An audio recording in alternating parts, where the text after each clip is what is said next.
Option आपका coronary angioplasty is treatment done in case of, option आपका edema, myocardial infarction, angina pectoris और arrhythmia.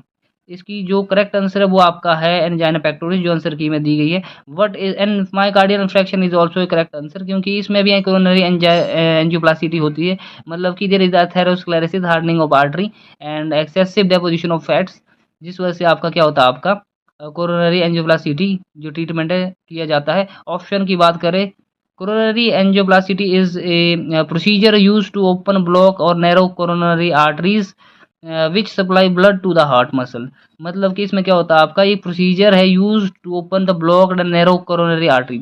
मतलब कि ये डायग्राम में आप देख सकते हैं, जो कोरोनरी आर्टरी है जिसमें फैट की डेपोजिशन हुई है, तो उसको ओपन करने के लिए ये कोरोनरी एंजियोप्लास्टी आपका यूज होता है, ठीक है, ताकि जो ब्लड सप्लाई है प्रॉपर हो सके। तो इसी के लिए, इसका ट्रीटमेंट के लिए ये किया जाता है।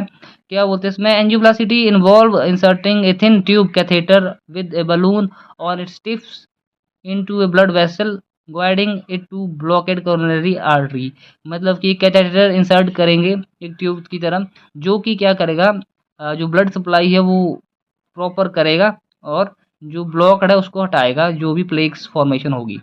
एडिमा एक टर्म है, is a accommodation of fluid in body tissue leading to swelling. मतलब कि जो आपकी बॉडी में जो फ्लूइड अकोमोडेट हो जाएगा, जिस वजह से स्वेलिंग होगी, उसको हम एडिमा जो टर्म है यूज करते हैं। अगली जो ऑप्शन है माइकार्डियल इन्फ्रेक्शन, जिसको आपका हार्ट अटैक भी बोलते हैं। डेफिनेशन की बात करें तो myocardial infarction is a heart attack where a part of the heart muscle dies due to lack of oxygen supply. इसमें जो हार्ट सेल है उसमें जो ऑक्सीजन सप्लाई है वो कम हो जाती है, जिस वजह से जो हार्ट सेल है वो ब्लॉक हो जाता है ऑक्सीजन सप्लाई की वजह से। और इसमें भी एथेरोस्क्लेरोसिस भी रीजन हो सकता है, प्लेक फॉर्मेशन भी रीजन हो सकता है। ये डिफरेंट डिफरेंट टाइप्स का होता है, माइकार्डियल इन्फेक्शन टाइप 1, टाइप 2। तो इसमें जो रीजन है वो वेरियस दिए गए हैं, आप डायग्राम में भी देख सकते हैं।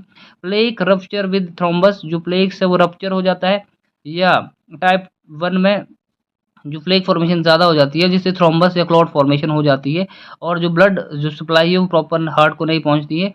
जो टाइप 2 है उसमें अलग अलग रीजन है, बेजोस्पाज्म एंड एंडोथेलियल डिसफंक्शनिंग हो जाता है, बेजोस्पाज्म हो जाता है, और fix atherosclerosis and supply demand in balance हो जाता है। एथेरोस्क्लेरोसिस डेपोजिशन ऑफ फैट हो जाता है इन आर्टरी में, वॉल्स में, जिस वजह से जो ल्यूमन है आर्टरी का वो नैरो हो जाता है, और ब्लड सप्लाई जो ब्लड जो सर्कुलेशन है वो स्टॉप हो जाता है, और जो सप्लाई डिमांड है वो बढ़ जाती है, ऑक्सीजन सप्लाई और ब्लड सप्लाई की, जिस वजह से आपका माइकार्डियल इन्फेक्शन होता है। अगली जो ऑप्शन है एंजाइना पेक्टोरिस, इसमें क्या, angina pectoris is a chest pain और discomfort caused by reduced blood flow to the heart muscle often due to coronary artery disease।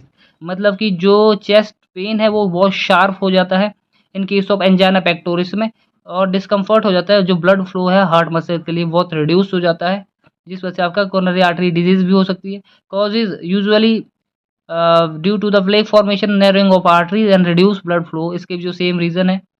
तो ऑप्शन थर्ड और एंजाइना पेक्टोरिस और जो माइकार्डियल इन्फेक्शन, दीज वो था the correct option, but answer key में इसका जो दिया है थर्ड ऑप्शन दिया है। बाकी आपके ऊपर है, कमेंट सेक्शन में जरूर लिखना। बाकी जो आंसर की है उसके अकॉर्डिंग जो मोस्ट जो फिट जो ऑप्शन बैठता है वो एंजाइना पेक्टोरिस है। वैसे दोनों जो ऑप्शन है वो करेक्ट है, आप इसके जो क्वेश्चन है इसके ऊपर क्वायरी भी रेज कर सकते हैं। Moving on to the next option, जो अगले जो ऑप्शन है वो आपकी arrhythmia. Arrhythmia is the condition where the heart beats irregularly either too fast, जिसको टैकीकार्डिया बोलते हैं आपके। अरिथमिया में क्या होगा, जो रिदम है हार्ट की जो फंक्शन की जो कंडक्शन सिस्टम है वो इम्बेलेंस हो जाता है, जिस वजह से इरेगुलरिटी हो जाती है आपकी कंडक्शन सिस्टम में, और जिसमें टैकीकार्डिया मतलब कि जो हार्ट बीट है वो इंक्रीज हो जाती है, और ब्रेडिकार्डिया मतलब कि जो हार्ट बीट है वो काफ़ी स्लो हो जाती है, below the 60 beats per minute. अगर मोर होगी 60 टू 100 बीट्स पर मिनट तो मतलब कि उसमें टैकीकार्डिया होगा, और लेस देन 60 बीट्स तो ब्रेडिकार्डिया। तो डिफरेंट डिफरेंट ड्रग्स हम पढ़ते हैं इसमें अरिथमिया के केस में। तो दोस्तों आज के लिए काफ़ी इतना। दोस्तों इसके बाद जो बाकी जो पार्ट 2 है, इसके बाद हम उसमें जो बाकी जो बचे हुए क्वेश्चन उनको डिस्कस करेंगे दोस्तों।